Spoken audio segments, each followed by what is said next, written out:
Hi friends, Telugu Vicky వీడియోస్కి స్వాగతం. Crime స్టోరీస్లోని ఉన్నటువంటి ఎన్నో సంచలనమైన వీడియోస్తోని నేను ఎప్పట్లాగేమో ముందుకు వచ్చాను. ఈరోజు నేను చెప్పబోయే స్టోరీ ఒక అన్సాల్వ్ మర్డర్ మిస్టరీ అన్నమాట. ఈ రోజుకి మర్డర్ జరిగి 75 సంవత్సరాలు అవుతుంది, కానీ ఈ మిస్టరీ మాత్రం వేడలేదు. ఇంగ్లాండ్లోని న్యూయార్క్ సిటీలో రావంతన్ ఎవెన్యూ అని ఒక అవెన్యూ ఉంది. అక్కడ మేరీడెల్ అనే 4 సంవత్సరాల పాప తల్లిదండ్రులతో నివసిస్తుంది.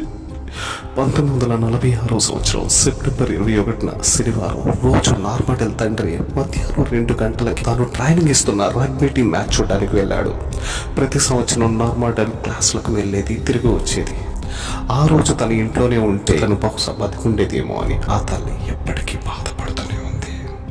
అయితే ఈ కథలోకి వెళ్లే ముందు అసలు ఈ నార్మడెల్ ఎవరు, ఆమె తల్లిదండ్రులు ఏం చేస్తూ ఉంటారు, ఈ స్టోరీ ఎక్కడ జరిగింది, ఈ స్టోరీ డీప్లోకి వెళ్ళి తెలుసుకుందాం రండి.